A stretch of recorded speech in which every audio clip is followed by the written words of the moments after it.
Greetings from NPR Sports. I'm Joseph Craven. Breaking news, as it turns out, reports are saying sports still exist in this modern society. For more on this, let's go to NPR reporter Alex Level. Hello there. Yes, that is absolutely true. This is NPR. This is not like a sex line that you call into, man. Come on. I thought those were one and the same. They are for some people. Welcome to You'll Never Talk Alone. I am Joseph Craven. I'm joined by Alex Level and Zach Osborne, the original triumvirate, back together again for this episode. I don't know what that was. It's been a while, guys. Your excitement is It was palpable. it was hip hop Santa. There's a lot of ho ho hos. I literally have no idea where that came from. I apologize. Let's scrap it. Let's scrap the whole recording. Let's start back over. It's not working. It's not working. All right. We did the NPR thing and then me. Then hip hop Santa. Real confused. Yeah. It was a natural progression of ideas, I think. Honestly, I have a really bad habit of right as you're starting the podcast, I'm looking at my Google News feed, and it just showed me that PBR just released an 8% alcohol by volume seltzer water, and that really effed me up mentally.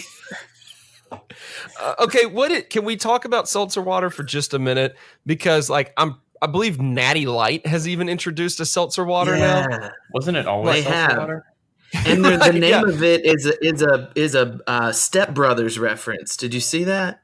I didn't. What is it? It's the flavor of their seltzer water is called the Catalina Lime Mixer. It's effing Catalina Lime Mixer. Pow! That is outstanding. But Alex, I'm right there with you. They didn't really make a seltzer water. They just rebranded their own product already and referred to it as seltzer water. Yeah, because they pivoted. Mess is just water to begin with. All right, there we go. Thank you for tuning into this episode where we discuss the hottest seltzer water trends. I don't get it. I don't get seltzer water. I cannot. I'm down in a Guinness as we speak. And that's about as close to water as I consume on a normal, regular basis. We are Sounds now. healthy. Yeah, thank you. Yeah, no, I am on my way out of this life. We are 1 week into the season, starting things off with a good 4-1 victory. I don't think any of us predicted 4-1 last week, Alex, did we? I think one person might have. I'm pretty. Who was it? You? Did you say 4-1? It was me. Okay, I stand corrected then. I definitely forgot that you said 4. Oh, that's right, because you then said I a different. updated it to be the new season's scoreline, Right. but really That's I started exactly- with 4-1. So that's listener, exactly keep it. in mind that as we talk, just listen to me because I'm the one that's right. The only one that matters. 4-1, started things off with our lead goal scorer from last season, Grant Hanley, starting off the scoring. I think that's right, isn't it? Like a new signing. Yeah, just like a new signing. The benefit of the own goal from an aggressive attack that he didn't know what to do with, / he just kind of knocked it into his goal. Mohamed Salah, Big Verge, and Divock Origi. It was like a greatest hits of the last season as far as scoring went in there. And then an interesting stat line, Alex, that you pointed out to us about Norwich's goal scorer. You texted it to us earlier in the day. Do you want to share that with the listeners? Yeah, if you haven't heard it, it's been doing the rounds. But Teemu Pukki has scored with his first shot on target of every season for the past 8 seasons. So really a goal by him versus us was inevitable. Right. Like it just makes sense. It's supposed to happen. That really is just insane to me. I think it's across 4 or 5 teams. It's ridiculous. Wow. That really is impressive. So, hey, you know what? Props to him for that. Gold star. Good for him. Gold star goes to Teemu Pukki. Thank you, Teemu, for joining us on this podcast. Name in the league. It really is. It kind of has a bit of a, I don't know, like a Pokemon feel to it a little bit. Is he Finnish? He is. He's a great finisher. All right. Well, Alex has been muted. It just goes without saying. Let's get into the discussion here on the actual match itself and how we felt the team performed. It's always, I feel like, a little bit difficult to be the opening match of the entire brand new season. So that probably, you would think had to play a little bit into what was going on, aside from the fact that this, of course, is a team who, I don't know, didn't really get a summer off at all. So they should still be pretty fresh. But Alex, what's your assessment of this 4-1 victory? And we're going to talk about the match itself first before we get into some of the bigger storylines concerning goalkeeping and so on and so forth. So let's talk about the match itself first and foremost. Alex, what was your take on this? It really illustrated, despite how people may feel about the summer transfer window or about our squad depth or anything, how good we still are, because we weren't even at top speed in any of this match, really. And we were still just completely dominant against a team that was definitely going for it and definitely put up a challenge. But even when we were sloppy, even when we were adjusting to the tempo of a league match again after playing preseason friendlies, we still were sharpening up and cleaning up messes and going at them and keeping them terrified and scared. I mean, sure, maybe they could have scored a few more times than they did, but we also could have scored many more times than we did. And they have to thank their defenders for deflecting half of our shots, like a FIFA glitch. And then Tim Krul, they kept them in the match much longer than they probably should have. And we just were dominant, and it was really comforting to see, after all the stuff that has happened preseason, us go out there and take care of business and get to a point where we could let the foot off the gas and let them have false hope in the second half and let them kind of do their thing while also not really feeling like our lead was ever under any threat. Yeah. Zach, did you feel like giving up a goal was anything to really be concerned about at all in this opening match? Not really, just especially considering at what point of the match that goal actually came. The storyline of the match was already written at that point, barring some sort of miraculous comeback. So it didn't, really cause anyone to panic or feel like we had not thoroughly dominated the match.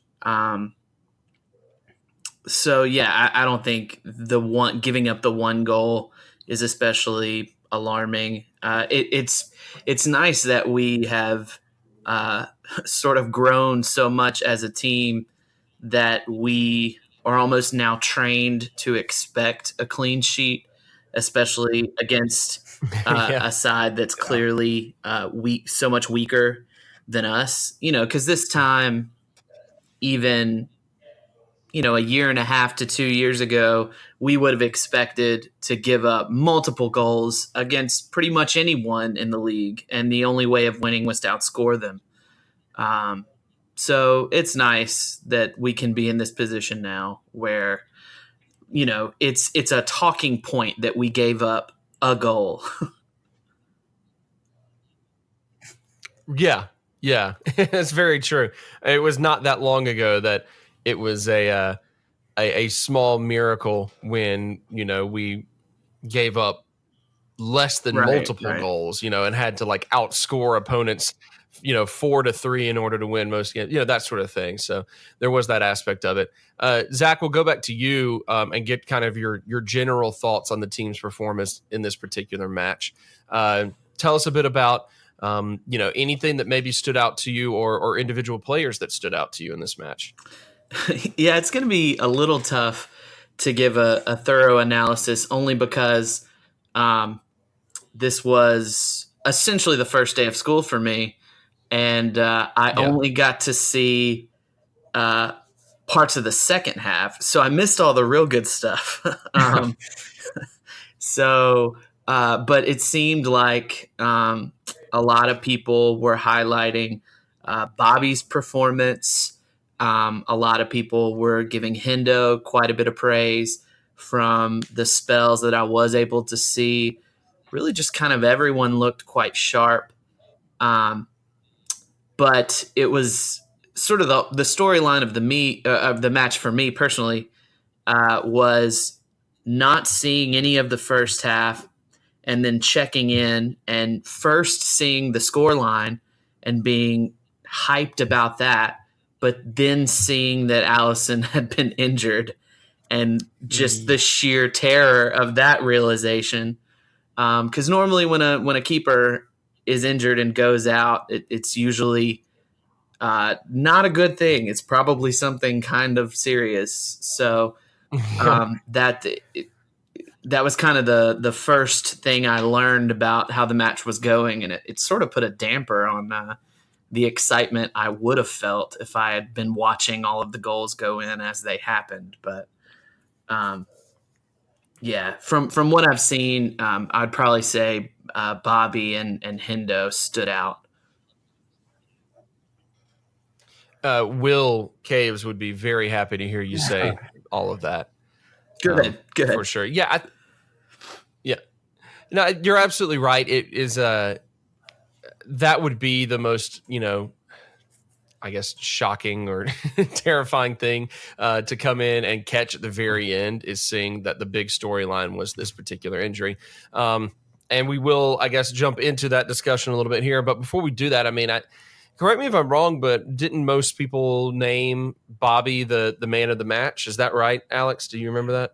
I think so, yeah, because he was just everywhere doing everything. And I mean, it brought his importance to the team back to the forefront just because he was so good. Yeah. And I think it really says a tremendous amount about the importance of a player when most people are calling him man of the match and he was not one of the people that scored one of the goals. You've got a multiple goal match and he is not one of the guys who got any of them. And so it shows you just, his importance from a tactical standpoint. We say all the time how our fullbacks and Bobby are like the two most unique areas in the way that we play. This is just another example of that in this particular match, was his importance and the way he plays. I think it's really good that we saw Divock Origi be able to put in a good performance from a more outside position, considering a lot of the times that he's been the hero, he's been coming in as like a replacement for Roberto Firmino, that sort of thing. But yeah, as a whole, it's just kind of like this was kind of what we needed to start the season. We needed a good, confident victory where we were obviously the better team the entire time. It wasn't, gone are the days of the awkward Daniel Sturridge 1-0 ways to start the season that we always seem to have, that sort of thing. So it was good to see that. But as we said, the biggest storyline kind of out of this is, of course, the injury to Alisson Becker, the goalkeeper. Never good when you see a goalkeeper get injured in general. Never good when you see a non-contact injury. Those tend to be the scariest of all sports injuries, because it just means that something in your body went horribly wrong. Yeah.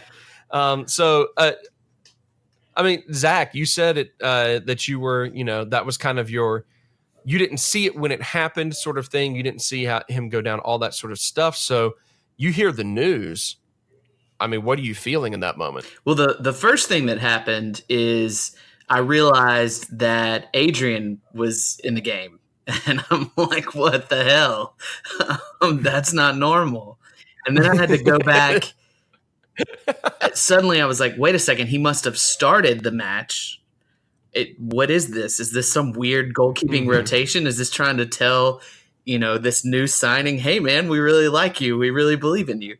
And then I started sort of frantically sending texts in our group text like, yo, what happened? And, Will was pretty much like, yeah, we know. We don't really know. He just kind of fell down after taking a goal kick. But yeah, I spent years on this podcast just saying like, give us a keeper. And like when we got Alisson, like it has been everything I ever hoped that it would be and more. He's so vital to the team. He saved us in so many situations. I think he and Van Dijk together have just totally transformed our defense, and they play with so much confidence. So it is obviously concerning. I'm not ready to go into full-on panic mode yet, but it's Well, why not? That's your brand. look. Zach. It is my brand. How are we going to get Just you there? let's wait until Adrian has one mistake, and I will be there. You can count on me to freak out. And hopefully Will be on whenever that happens so that he can counterpoint and tell me that I'm a drama queen. Yep.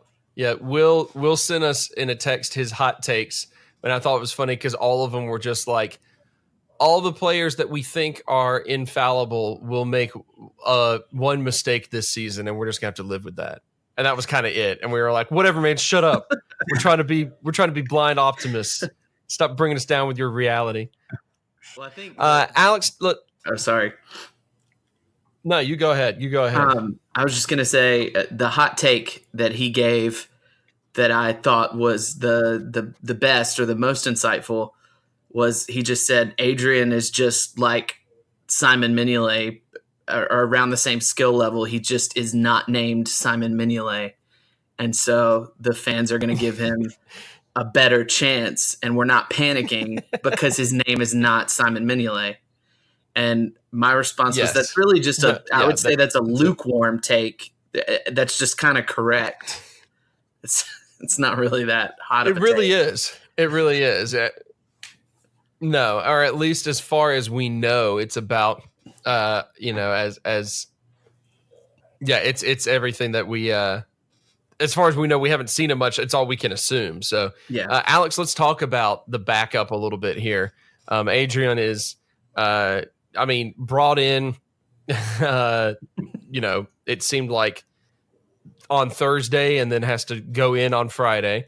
Alex, what do we know about him as far as his resume coming in here? He'd been pretty solid for West Ham up until I think the start of last season when Fabianski took over for him. Maybe it was a couple seasons before that where they'd kind of been alternating, but he was just a pretty good goalkeeper, good shot stopper, better with his feet than a lot of keepers before it became commonplace for keepers to be as good as Xabi Alonso at passing. Then it just kind of fell off. As Andrew would say, how could anyone be good at West Ham? So it's kind of understandable for him to have dropped off in form a little bit. But I like this signing. To that point, yes, he's not Simon Mignolet, but I had a bit of a experiment when Will sent that message. I went to YouTube and typed in Simon Mignolet error, and a lot of stuff came up with both him and Karius. And then I typed in Adrian West Ham error, and it just turned up a compilation of his saves. So that's a little focus group of how much more confident people are in that's his the ability. Most Alex level thing I've ever heard. I was just curious because I was like, I haven't seen him play in a while. So I was like, is he any good? And he would always be one of those keepers like Wayne Hennessy. Whenever we would play West Ham, he would just turn into a freak. And it was like in that period where we had Brendan Rodgers and we just could not beat West Ham ever, he would do that. So that was what I mostly remembered about him. I was like, is he any good besides that? I think will give more calm to the back line simply because he can play with his feet.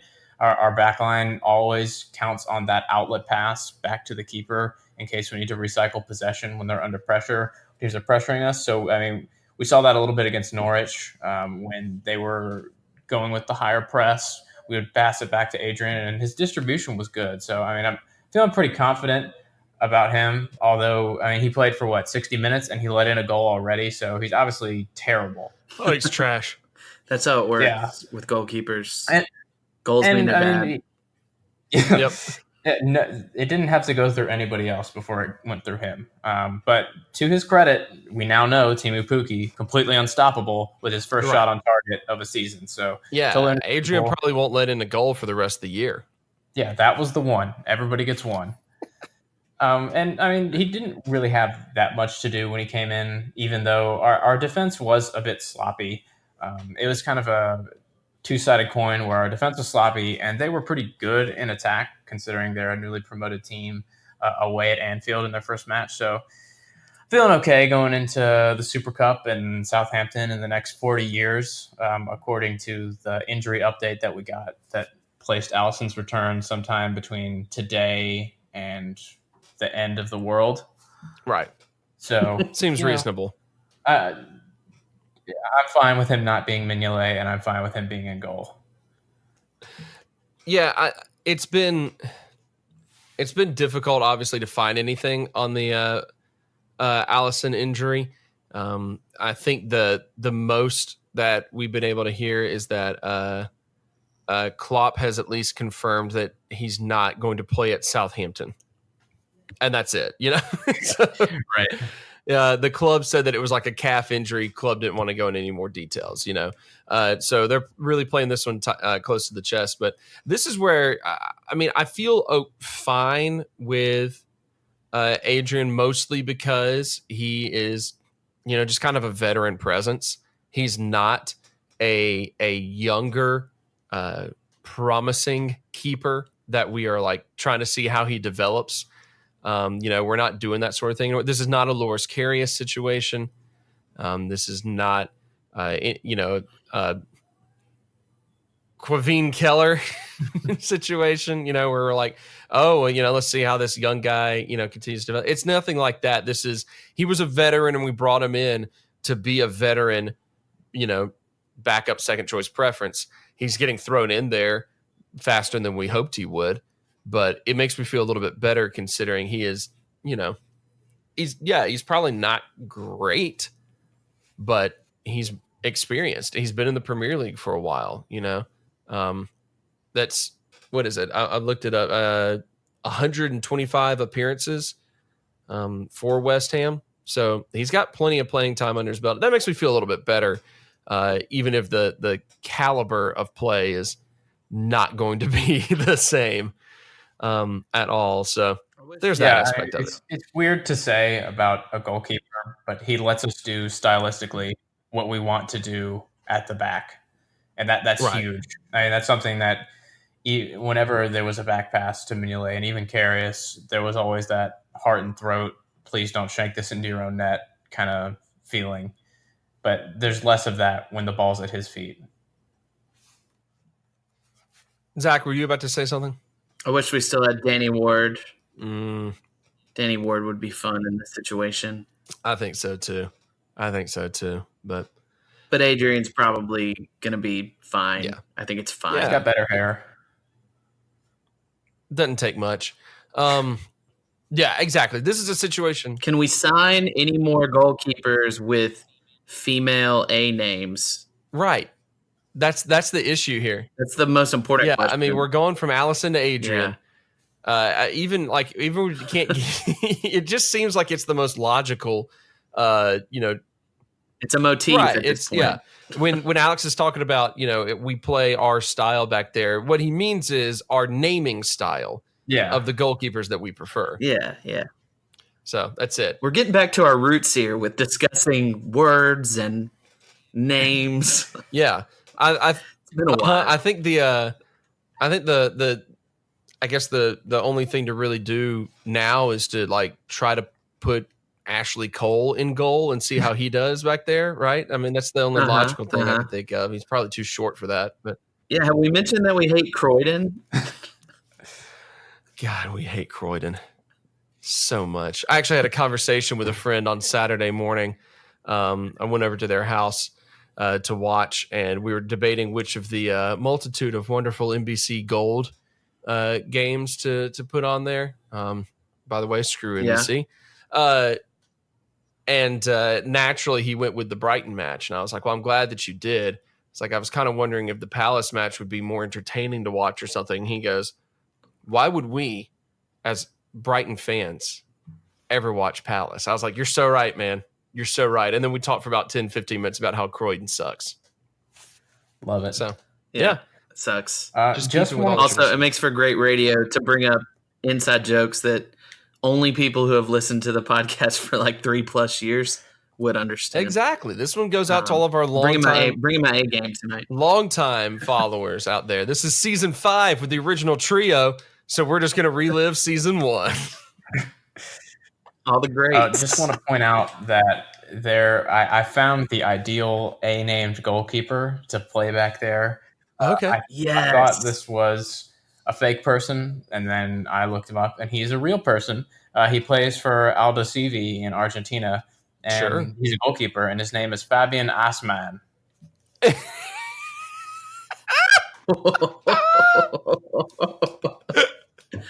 Okay. Yes. I love it. So Adrian, Alton, and Assman. Oh, that's beautiful. Yep. All right. He's in. Let's just go ahead and petition whoever it is that listens to the podcast that is in the transfer committee up there in Liverpool. That's our guy. That's the guy to look after. There we go. All right, let's talk about some other news with the team. Talking, it's more depth news as well. There have been reports about Dejan Lovren coming close to a potential move to Roma. Is that correct with the rumors, Alex? C. Thank you. So he's being moved out to the sea. I believe that's what Alex just told me. So with this potential of Lovren leaving, a guy that we have given grief to over the years, but I think also have kind of understood his being a good locker room presence and stuff like that. What are your thoughts on this potential move? Alex, we'll go back to you now and go back into the our alphabetical order way of doing things. But what are your thoughts on if this deal actually happens? Well, based on the discussions I've been having with some fellow Liverpool fans, I am very much in the minority of this. I am perfectly okay with us selling him. This is kind of the last time we could get any money for him. That's true. I know the transfer window is shut, but it seems like Klopp and the club are going all in on youth, and a fourth choice center back is probably one of the few positions you can actually really bet in young players. I mean, Klopp has been talking up Hover, who can play right back and center back. He could see his future in there. I mean, we also brought in Sepp Vandenberg, who has professional experience. I mean, he probably needs to bulk up and turn into an adult since he's, 4? That might take some time, but we shouldn't need our fourth choice center back that much. I know our combination of Gomez and Matip is never fit at the same time, except for maybe right now. So that is a bit of a concern. And if injuries start piling up, then we'll have to deal with it. But I mean, we've talked at length about how Dejan Lovren never inspires confidence, and he's always rocky. And I love his off the field persona and presence. He's great. He's hilarious. Love his bromance with Mohamed Salah, but I'm perfectly okay with getting him off the books. We know he backs himself very strongly, and he's the type of person that wants to go and play. And I bet he'll get some playing time in Rome. They're having a bit of a center back reshuffle since Manolas left. And for some reason, Roma continues to do us favors. First Salah, then Alisson, now taking Lovren off our hands. Like we owe them everything. So I don't know. We'll give them a coupon to Bennigan's or something. But I think I'm okay with offloading him because it's good for him, it's good for us, and it's good for our back line. I mean, Zach, do you agree with this being a good move, or are you one of those? You're one of the ones who thinks that the depth and locker room presence is reasons to keep him around? No, I actually agree with pretty much all of Alex's points. To me, it just feels like the right time. It feels like Lovren could potentially stand out as a pretty good player in Italy, where things are a little bit slower. And, we've seen Liverpool bench warmers move to Italy and have a renaissance in recent times, like my boy Lucas Leiva. Yeah. It feels like an appropriate move. It feels like the right time to me. It feels like it's best for both parties.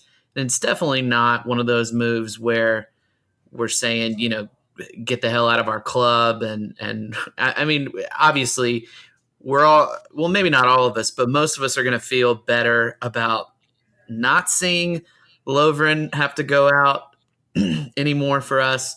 But we wish him the best, and I personally think he'll do pretty well in the Italian league if that is where he ends up going.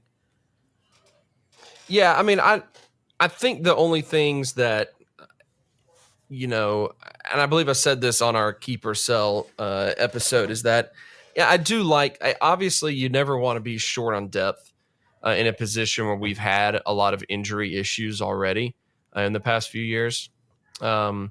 But at the same time, like, he also was, a guy that was well liked by the team and obviously close friends with Mohamed Salah. So that's the only stuff about it that I look at and I'm like, yeah, I said that I would have liked to, he was worth keeping for all the intangible reasons. And then I never want to see him on the field ever again. And maybe that's just, we're just trying to do him a favor and giving him a chance to play somewhere. Because I think we understand that the club does not necessarily want to trust him on the field either. So, but does the depth at center back worry you at all, Alex, with him being gone? I mean, a little bit, I guess, but I know I'm one of his more harsh critics, and I I don't feel that much worse having someone young in there who is constantly learning and constantly developing for any of those situations where we will need a fourth choice center back. So I'm more okay with it. But again, wish him well. I mean, he did provide one of the happiest moments of my Liverpool fandom, that header against Dortmund, and we'll never forget that. And he has been a part of this transformation of the team, whether or not his performances on the field have been the biggest part of that. That it could be a little bit unfortunate, but he has been there and he's been supportive, and he does love this club, and we can never take that away from him. And it makes everyone incredibly happy to see how much he loves the club. So nothing but the best for him, but also kind of glad we will not be seeing him. Well, not hopefully, I guess, to get the money from the sale, and hopefully he moves, but that we won't be seeing him. Hopefully, yes. And if we do see him, hopefully he's lining up for another team that we go up against, that and he, has a massive error that leads to a goal for them for once. And, we don't have to deal with that. So I'm looking forward to the battle between him and newly cemented center midfield player Fabio Borini. Oh my gosh, yeah. How about was it Suso and Borini both scoring goals the other day, or in the same match, in like a Liverpool Legends friendly, I guess, is what was going on there. Yeah, that's how I like to think of them. High school reunion. Oh, I love it. All right, we got 2 matches coming up this week. We've got the Super Cup, the UEFA Super Cup, which conveniently enough is English teams. So there we go. And along with that, we play against our youth academy, Southampton, on the 17th. So a couple of matches within the span of 3 days of each other.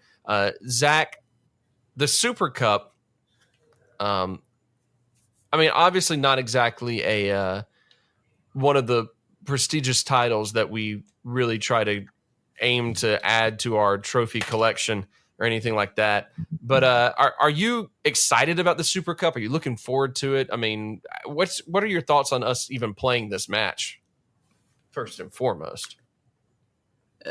On one hand, I'm asking myself if I'm supposed to care, and if Liverpool is supposed to care. And on the other hand, any opportunity to beat Chelsea is worth it. Always. My hatred for Chelsea goes back to the early days of my fandom. when they were formidable in the league, and Drogba was a little poo head.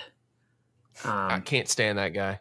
I feel safe saying that with Will not here, but can't stand him. If Will were here, he would be jumping in to disagree. Apparently, we just really miss Will tonight. We've referenced him like 7 times.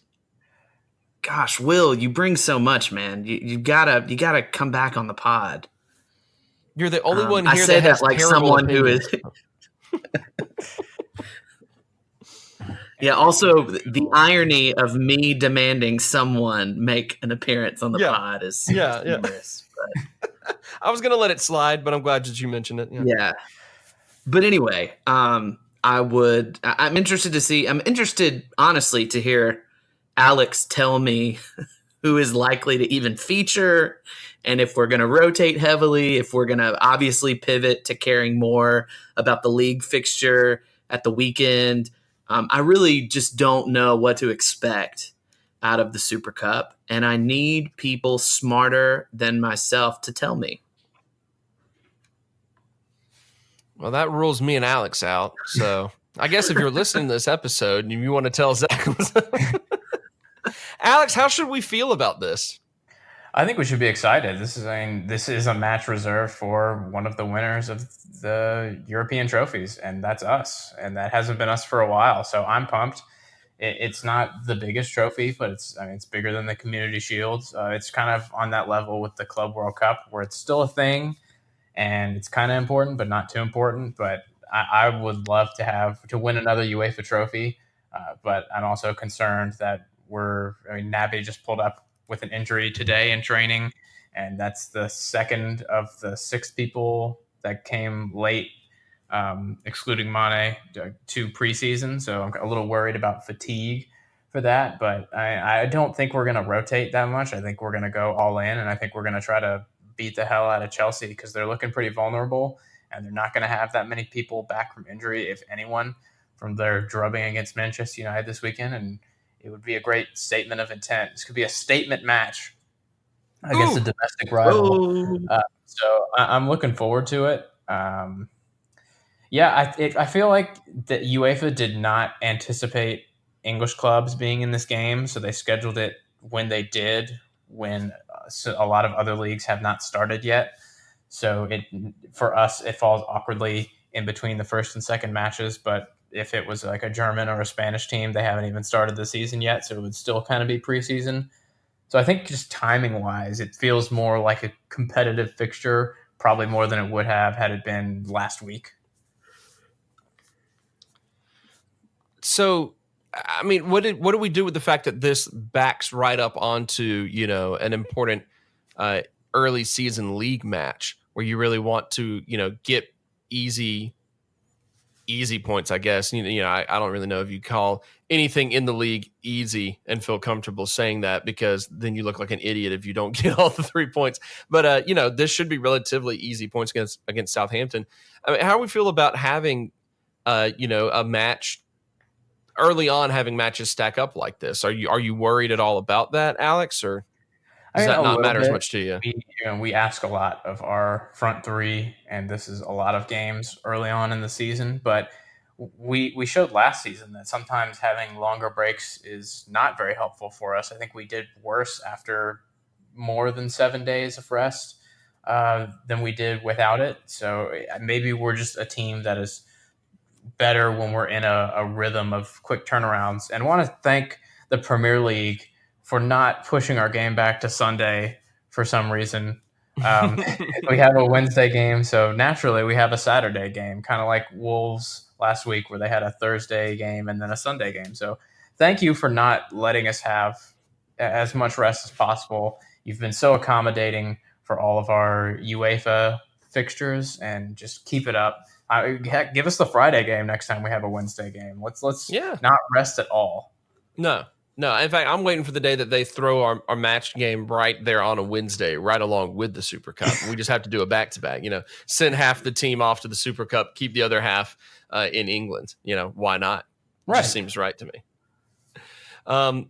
Because of the fact that by the time you're listening to this, dear listener, You could very well be listening to it after the Super Cup's already done. Let's not dwell on that match much longer, but look ahead to Southampton this weekend on Saturday. First of all, Zach, you excited to have a Saturday match to be able to actually sit down and enjoy this time around? Absolutely. Now, don't get me wrong. There are a lot of days where we will be playing a late afternoon match during the week, and I shouldn't be saying this on air, but I will be tailoring the lesson plans just a bit so that I can maybe sneak as much viewing of the match as possible. But, first time meeting new students, got to be professional, got to make sure. You got to work them up to that, You have to. I follow the don't smile until Christmas rule. So, that's really good advice for aspiring educators is just be a jerk and make sure it's better to be feared than loved is what I say. Yep. Oh yeah. Fully agreed.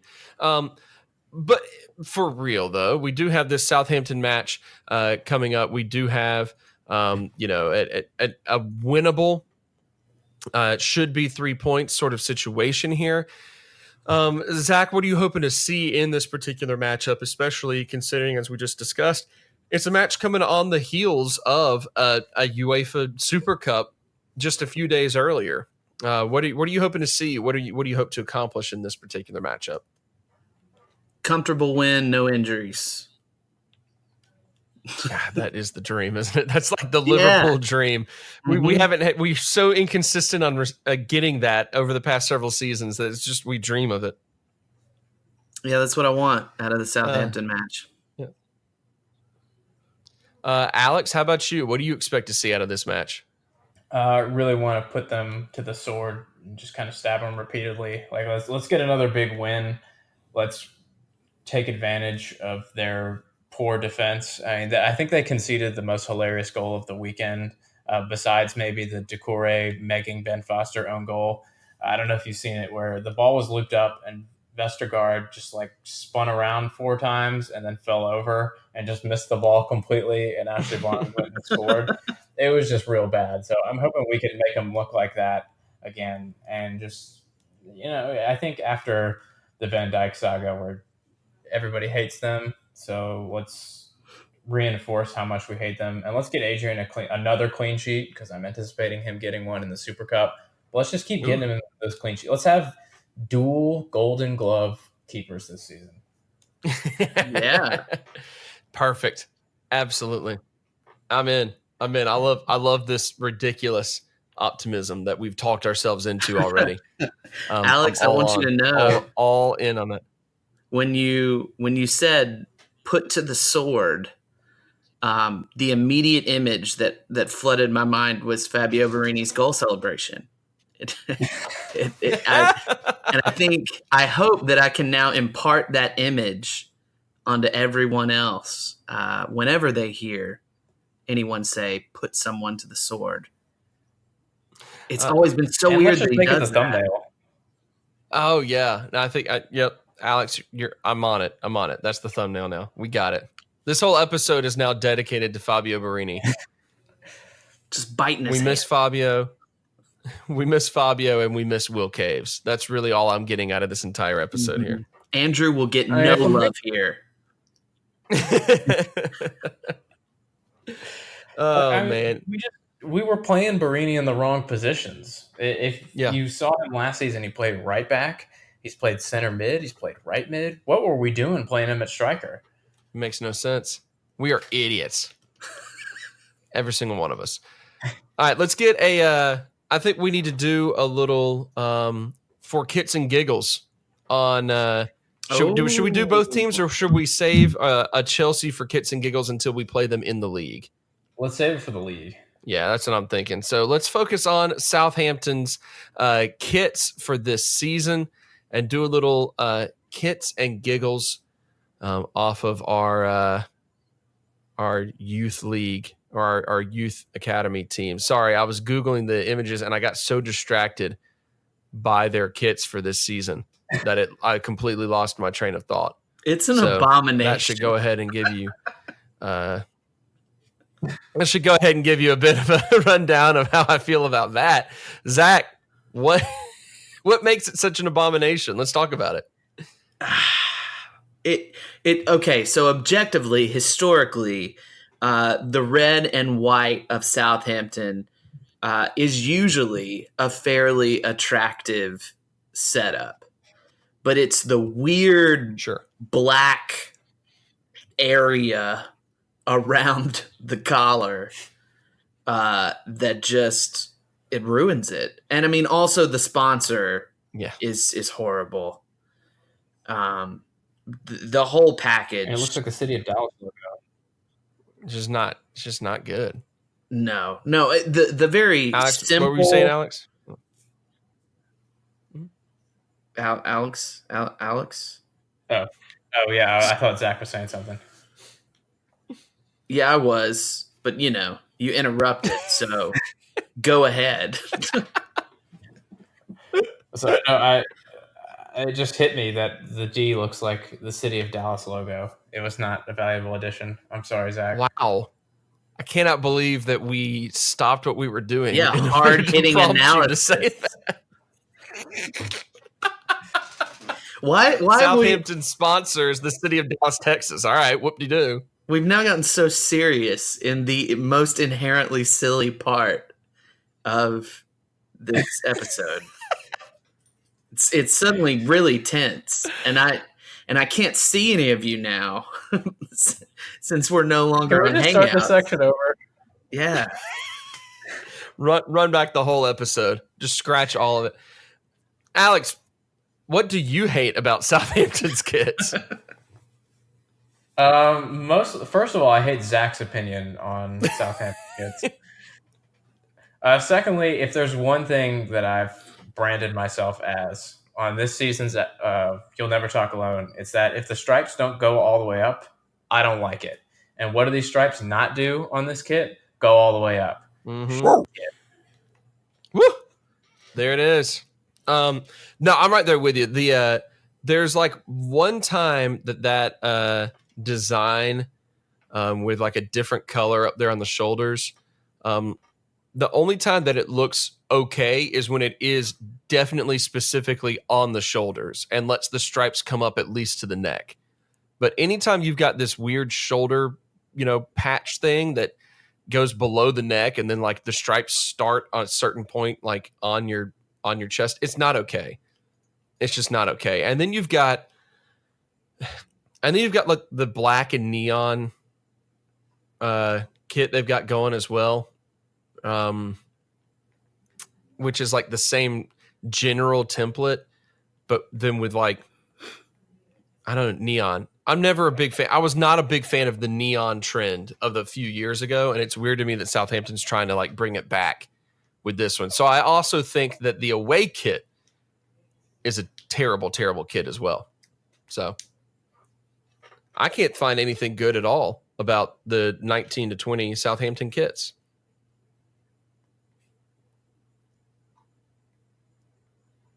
Yep. I tried to think about it. Couldn't find anything. So they're terrible. Let's get a scoreline prediction and wrap up this episode. Alex, start us off, please, sir. I'm going to continue with my successful picks. We're going to win the Super Cup 4-1, and we're going to beat Southampton 4-1. All right. Just 4-1s all around. I'm all about it. Zach, how about you? We're going to win the Super Cup 2-1, and we're going to beat Southampton 3-0. Nice. I am going to go 1-0 Super Cup victory, 3-0 Southampton victory. I'm going to copy Zach on that one. That's what you said, right? Yeah, 3-0? yeah. Yeah. All right. I'm just gonna copy you on that one as well. So boom. That's it. We have done it. We have discussed week 1 of the 19 to 20 Premier League season. Real quick, Alex, how did your fantasy team do this weekend? I think I got 83 points. Did fairly well. Zach, how about you? Did you also get in the 80s? Because I feel like all of us picked Mohamed Salah, Virgil van Dijk, and Andy Robertson. I feel like every single team in our league picked those three players. No, I came up a little bit shorter than that. I'm sitting on 68. And I went with Van Dijk and Trent instead because I feel like Trent taking set pieces may be the better pick over Andy this season. But we'll see. We'll see. I think anyone who had both Salah and Sterling just killed it this week. Yep. That we did. We need to do another Fantasy Premier League episode with Todd sometime since he's currently, I believe he finished like a couple points higher than all of us in our particular league. So we need to go get him on the air to talk about give away all of his secrets.